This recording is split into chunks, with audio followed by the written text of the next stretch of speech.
सांगली जिल्ह्यातला एक बडा नेता सातत्याने मला रोखण्याचे डावपेच टाकत आहे, परंतु ज्या मतदारसंघातून मी विजयी झालोय तिथल्या लोकांनी त्याची तुतारीच गायब केल्याची जहरी टीका जयंत पाटील यांचं नाव न घेता आमदार गोपीचंद पडळकर यांनी केली आहे। यावेळी त्यांनी जत पालिकेवर भाजपचाच भगवा फडकेल असा ठाम विश्वास व्यक्त केला।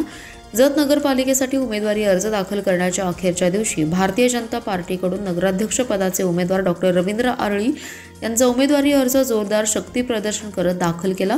यावेळी त्यांनी जयंत पाटील यांच्यावर निशाणा साधतानाच जतच्या स्थानिक नेत्यांवर टीका टिप्पणी करणार नाही, उलट जनतेसमोर विकासाचे नवे मॉडेल आणि ब्ल्यूप्रिंट घेऊन जाणार असल्याचं त्यांनी सांगितलं।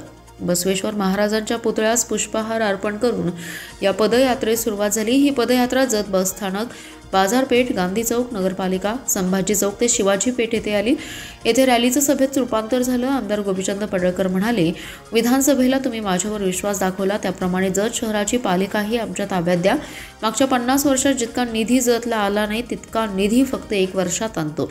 इथे नगराध्यक्ष पदासाठी आपण डॉक्टर आरळींसारखा उच्च विद्याविभूषित उमेदवार आणि नगरसेवक पदासाठी जनतेला हवे असणारे चेहरे दिलेत। या निवडणुकीत राजकारण गटतट न आणता विकासाचं ध्येय डोळ्यासमोर ठेवा। माझ्याकडे शहराच्या विकासाची ब्ल्यूप्रिंट तयार आहे, त्यामुळे चिंता करण्याचं कारण नाही। भाजपचा विजय ही काळ्या दगडावरची पांढरी रेष आहे असा विश्वास त्यांनी व्यक्त केला। माजी आमदार विलासराव शिंदे यांनी आष्टा शहर फुलासारखं जपलं, वळण मोडू दिलं नाही, नेहमी शहरात सौख्य आणि शांतता कायम राखली। त्यांच्या विचारांचा वारसा पुढे नेणाऱ्या शांत, संयमी, निष्कलंक नगराध्यक्ष म्हणून विकास करणाऱ्या मेहनती अधिकृत नगरसेवकांना निवडून द्या, असे आवाहन जयंत पाटील यांनी केलंय।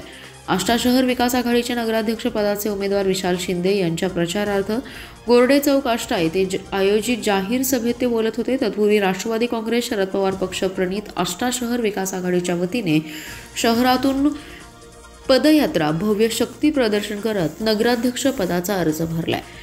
जयंत पाटील पुढे म्हणाले, शहरातील बेघर लोकांना घरे बांधून देण्याचा महाराष्ट्रात विक्रम विलासराव शिंदे यांनी केला। शहरात कामापेक्षा जाहिरातबाजीला महत्त्व जादा दिलं जातंय। काम काय केलं आणि काय करणार हे सांगण्याची वेळ असते निवडणुकीला, पण वेगळ्या पद्धतीने निवडणूक लढू पाहणाऱ्यांपासून सावध राहा। कमी बोलणारा पण काम जादा करणारा नगराध्यक्ष म्हणून विशाल शिंदेला निवडून आणणं ही विलासराव शिंदे यांच्यानंतर माझी जबाबदारी आहे। निवडणुकीच्या तोंडावर विरोधकांचे 10 दिवसांसाठी जमले, निवडणूक झाल्यानंतर कोणीही तुमच्याकडे फिरकणार नाही, अशी टीका महाविकास आघाडीवर त्यांनी केली आहे। महाविकास आघाडीचे टार्गेट आष्टात विकास करणं नव्हे तर जयंत पाटील यांचा बिमोड करणे असल्याचा टोला त्यांनी यावेळी बोलताना लगावला। आर्थिक देवाणघेवाणीच्या वादातून सराईत गुन्हेगार महेश उर्फ पिल्ल्या आनंदा पारछे याच्यावर गोळीबार करत त्याला गंभीर जखमी केल्याची घटना मध्यरात्रीच्या सुमारास घडली आहे। घटनेची माहिती मिळताच कुपवाड पोलिसांनी 4 तासातच दोघा सराईत गुन्हेगारांच्या मुसक्या आवळल्या।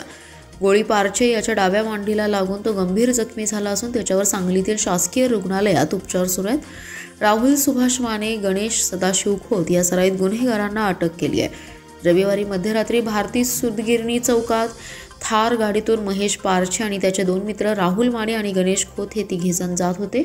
राहुल माने आणि त्याचा मित्र गणेश खोत या दोघांचा महेश पारछे याच्यासोबत पैशांच्या देवाणघेवाणीतून वाद झाला। यावेळी गणेश खोत यांनी महेश पारछे याला लाथाबुक्क्यांनी मारहाण केली। शिवीगाळ करून तुला जिवंत ठेवत नाही अशी दमदाटी आणि धमकी दिली। संशयित राहुल माने यांनी चिडून महेश पारछे याला जीवे मारण्याच्या उद्देशाने गोळी झाडली। सदरची गोळी पारछे याच्या डाव्या मांडीला लागून तो गंभीर जखमी झाला। त्याला तातडीने सांगलीतील शासकीय रुग्णालयात उपचारासाठी दाखल केलं। गोळीबार झाल्याची माहिती मिळताच सहाय्यक पोलीस निरीक्षक आनंदराव घाडगे यांच्यासह पोलीस पथकाने तातडीने घटनास्थळी धाव घेतली। तांत्रिक माहितीद्वारे आणि गोपनीय माहितीच्या आधारे कुपवाड पोलिसांनी 4 तासातच संशयित राहुल माने आणि गणेश खोत यांच्या मुसक्या आवळल्या। राहुल माने आणि गणेश खोत तसेच जखमी महेश उर्फ पिल्ल्या पारछे हे तिघेजण सराईत गुन्हेगार आहेत। पारछे याच्या विरोधात संजय नगर पोलीस ठाण्यात गुन्हे दाखल आहेत, तर माने आणि खोत या दोघांच्या विरोधात कुपवाड पोलीस ठाण्यात विविध स्वरूपाचे गुन्हे दाखल आहेत।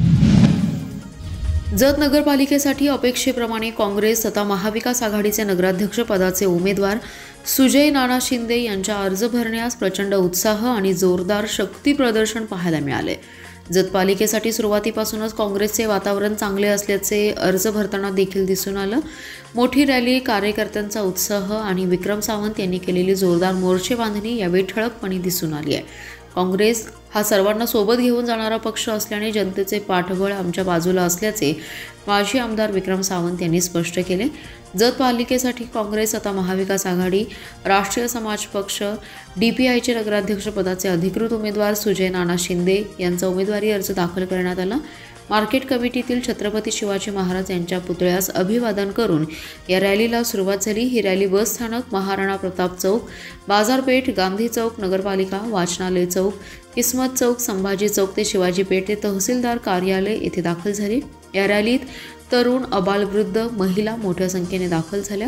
विक्रम सावंत म्हणाले, काँग्रेस हा पक्ष सर्वांना सोबत घेऊन जाणारा पक्ष आहे। जत शहराने जातीयवादाला कधीच थारा दिला नाही। आज शहराचे व्हिजन घेऊन आम्ही तुमच्या समोर आहोत। अतिशय लोकांना हवे असणारे तगडे पॅनेल आम्ही जनतेसमोर दिल्यानेच हा मोठा पाठिंबा दिसतोय, त्यामुळे आपले संपूर्ण पॅनेल विजयी होईल। लोकांनी आता एक हाती सत्ता द्यावी असं आवाहन त्यांनी केलं।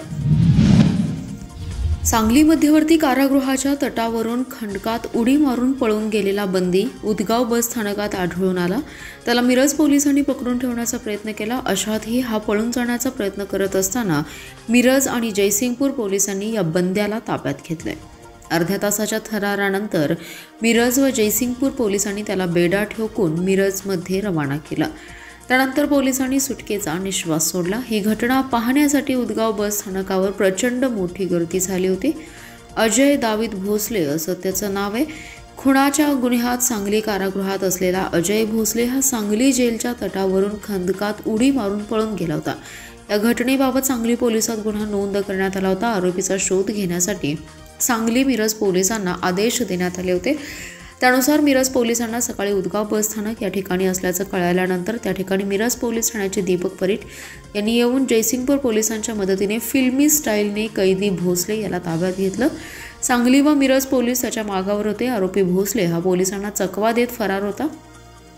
मिरज गुन्हे प्रकटीकरण पथकास त्याला शोधण्याचे आदेश वरिष्ठांनी दिले होते। मिरज पोलिसांना आरोपी भोसले हा उदगाव बस स्थानक या ठिकाणी असल्याची माहिती मिळाली। त्यानुसार गुन्हे प्रकटीकरण अधिकारी अण्णासाहेब गोदकर यांनी दीपक परीट यांना या ठिकाणी जाण्यास सांगितलं। दीपक परीट यांनी या ठिकाणी जाऊन शोध घेतला असता आरोपी अजय भोसले हा बस स्थानकावर मिळून आला। दीपक परीट यांना पाहून आरोपी भोसले हा पळून जाण्याच्या तयारीत होता। दीपक परीट यांनी आरोपी भोसले याला शिताफीने ताब्यात घेतला। अशातच जयसिंगपूर पोलिसांच्या मदतीने आरोपी भोसले यांना मिरज पोलीस ठाण्यात आणण्यात आले। आरोपी भोसले याची वैद्यकीय तपासणी करून सांगली पोलीस ठाण्याकडे ताब्यात देण्यात आलं। वांडलेसवाडी परिसरातील एका खासगी रुग्णालयासमोरून काल मध्यरात्री बिबट्या फिरत असल्याचं काही नागरिकांना पाहायला मिळाले। त्यांनी ही बाब वन विभाग आणि स्थानिक पोलिसांना कळवण्यात आली। त्यांनी तात्काळ धाव घेत शोध मोहीम सुरू केली आहे। कुंभारमळा परिसरासह अन्य काही भागात त्याच्या पायाचे ठसे मिळून आल्याचं सांगण्यात आले। दरम्यान परिसरात घबराट पसरली असून नागरिकांनी सतर्कता बाळगावी असं आवाहन वन विभागाकडून करण्यात आले। भारती हॉस्पिटल समोरील भागात काही काल मध्यरात्री 12च्या सुमारास एक दाम्पत्य दुचाकीवरून घरी निघाले होते। यावेळी त्यांना बिबट्या असल्याचं दिसून आलं। त्यांनी गाडीचा वेग कमी केला। यावेळी दक्षिण बाजूला झाडाझुडपात तो पळून गेल्याचं त्यांनी पाहिलं। त्यानंतर वांडलेसवाडीतील एका बंद इमारतीच्या परिसरातही त्यांना काहींनी पाहिलं होतं। त्यानंतर वन विभागाला कळवण्यात आलं। पथकाने परिसरात शोध मोहीम सुरू केली, परंतु रात्री उशिरापर्यंत तो मिळून आला नाही। दरम्यान आज सकाळी आणि सायंकाळी वन विभागाच्या पथकाने शोध मोहीम राबवली। त्यानंतर कुंभारमळा परिसरातील शेतात त्याच्या पायाचे ठसे मिळून आले। तसेच वालचंद अभियांत्रिकी महाविद्यालयाच्या पूर्व भागातील जंगलात जाण्याची शक्यताही वर्तवण्यात आली होती। त्यामुळे त्यांनाही सतर्कतेचा इशारा देण्यात आल्याचं महाविद्यालय प्रशासनाने सांगितलं। आजही तो मिळून आला नाही। बिबट्याच्या वावराची बातमी वाऱ्यासारखी परिसरात पसरली आहे, त्यामुळे घबराटीचं वातावरण आहे। स्वर्गीय बाळासाहेब ठाकरे यांची जयंती आणि पुण्यतिथी देशभरात साजरी झाली पाहिजे असं मत शिवप्रतिष्ठान हिंदुस्थानचे प्रमुख संभाजीराव भिडे गुरुजी यांनी व्यक्त केले। बाळासाहेब ठाकरे यांची 13 पुण्यतिथीनिमित्त स्वर्गीय बाळासाहेब ठाकरे यांच्या प्रतिमेचं आणि अस्थि कलशाचे शिवप्रतिष्ठान हिंदुस्थानचे प्रमुख संभाजीराव भिडे यांनी आणि हिंदू एकता आंदोलनाचे प्रदेशाध्यक्ष माजी आमदार नितीन शिंदे यांच्या हस्ते पुष्पहार घालून पूजन केलं। यावेळी बोलताना संभाजीराव भिडे बोलत होते। ते पुढे म्हणाले, स्वर्गीय बाळासाहेब ठाकरे यांची 100वी जयंती आहे। ही मोठ्या प्रमाणात साजरी झालीच पाहिजे। बाळासाहेब ठाकरे यांची जयंती आणि पुण्यतिथी संपूर्ण देशभरात साजरी व्हायला हवी। हिंदू एकता आंदोलनाचे प्रदेशाध्यक्ष माजी आमदार नितीन शिंदे म्हणाले, देशात आज जी परिस्थिती निर्माण झाली आहे, ठिकठिकाणी बॉम्बस्फोट होत आहेत, अशावेळी त्या दहशतवादाच्या विरुद्ध बोलणारे नेता निर्माण झाले नाहीत. कणखरपणे बोलणारे बाळासाहेब ठाकरे हवे होते, असं मत त्यांनी व्यक्त केलं. यावेळी प्रसाद रिसोडे, रुपेश मोकाशी, गजानन मोरे, संतोष पाटील, सुनील तिवले, प्रशांत पवार, श्रीकृष्ण माळी, पैलवान प्रदीप निकम, नितीन कोरे, गजानन थोरात, ओंकार देशपांडे, अनिल माने आदी जण उपस्थित होते. मिरजेतील तहसीलदार यांच्या न्यायालयात सुरू असलेल्या केस संदर्भात सकारात्मक अहवाल पाठवण्यासाठी 10,000ची लाच घेणाऱ्या कोतवालास लाचलुचपतच्या पथकाने रंगेहात जेरबंद केलंय. मामासो तिप्पण्णा कांबळे असं लाचखोर कोतवालाचं नाव आहे. सांगलीच्या लाचलुचपत विभागाच्या पथकाने मालगाव तलाठी कार्यालयात आज दुपारी कारवाई केली आहे. मालगाव येथील तक्रारदार यांची पत्नी आणि अर्जदार शेतकरी यांच्यात मिरजेच्या तहसीलदार यांच्या कार्यालयात सरबांधाच्या रस्त्याबाबत सुनावणी सुरू आहे. मालगाव तलाठी कार्यालयातील कोतवाल मामासो कांबळे यांनी अर्जदार आणि तक्रारदार यांच्या पत्नी दोघांमधील तहसीलदार कार्यालयात सुरू असलेल्या केसबाबत तलाठी आणि मंडल अधिकारी मालगाव यांच्यासहित सकारात्मक अहवाल पाठवून निकाल त्यांच्या बाजूने लागण्यासाठी सुरुवातीला 10,000च्या लाचेची मागणी केली होती. याबाबत तक्रारदार यांनी सांगलीच्या लाचलुचपत विभागाकडे तक्रार दिली होती. तक्रारीच्या अनुषंगाने लाचलुचपतने पडताळणी केली असता कांबळे यांनी 10,000च्या लाचेची मागणी केल्याचं निष्पन्न झालं. त्यानंतर आज सोमवार दिनांक 17 नोव्हेंबर रोजी लाचलुचपतने मालगाव येथील तलाठी कार्यालयात सापळा लावला असता तक्रारदारांकडून 10,000 रुपयांची लाच स्वीकारताना कांबळे यांना रंगेहात पकडण्यात आलं. यानंतर कांबळे यांना ताब्यात घेऊन त्यांच्या विरोधात लाचलुचपत अधिनियम अंतर्गत मिरज ग्रामीण पोलिसात गुन्हा दाखल केलाय. नगरपालिका निवडणुकांसाठी उमेदवारी अर्ज दाखल करण्याच्या आजच्या शेवटच्या दिवशी उमेदवारांसह पक्ष कार्यकर्त्यांची प्रचंड गर्दी उसळली आहे. अखेरच्या तासांपर्यंत गडबड गोंधळात विक्रमी अर्ज दाखल झालेत. आज अखेर 272 अर्ज दाखल झाले. मागील निवडणुकीपेक्षा यंदा अर्जांची संख्या विक्रमी असल्याने अर्ज माघारीपर्यंत सर्वच राजकीय पक्षांची डोकेदुखी वाढणार आहे. या निवडणुकीतून 15 प्रभागासाठी 30 नगरसेवक तर थेट नगराध्यक्ष निवडले जाणार आहेत.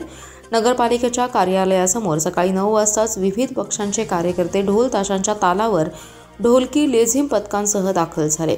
भाजपा, राष्ट्रवादी काँग्रेस, शिवसेना गटांसह रयत क्रांती संघटनेने रंगीत फलक, झेंडे, बॅनर घेऊन भव्य ताकद दाखवली. काही ठिकाणी 2-2 रॅली एकमेकांसमोर आल्याने वातावरण तापलं. मात्र पोलिसांनी मध्यस्थी करून गर्दी शिस्तीत पुढे सरकवली. शहराच्या मध्यवर्ती मुख्य रस्त्यांवरून रॅली काढत निवडणुकांची इच्छुकांचे अर्ज दाखल झाले. दिवसभर वाढत्या गर्दीचा अंदाज घेत पोलिसांनी नियंत्रण ठेवलं. महिला उमेदवार आणि कार्यकर्त्यांना सुलभ प्रवेश मिळावा म्हणून स्वतंत्र रांगाही ठेवण्यात आल्या. ड्रोन, कॅमेरे, CCTV यांचा वापर करून संपूर्ण परिसर पर्यवेक्षणाखाली ठेवला होता. दुपारी 1 ते 3 या वेळेत घोषणाबाजीचा जोर सर्वाधिक होता. उमेदवारी अर्ज दाखल करण्यासाठी इच्छुक मोठ्या प्रमाणावर रांगेत उपस्थित होते. प्रशासनाने 3 वाजता दरवाजा बंद करून यावेळी रांगेत असणाऱ्या उमेदवारांना सभागृहात प्रवेश दिला. सायंकाळी 6 वाजेपर्यंत प्रक्रिया सुरू होती. मागील कार्यकाळातील अपूर्ण कामे, स्थानिक रस्ते, विकास, पाणीपुरवठा यांसारख्या मुद्द्यांवर स्वतंत्र उमेदवारांनी लोकाभिमुख दावे दाखल करत नगरसेवक होण्याची इच्छा व्यक्त केली आहे.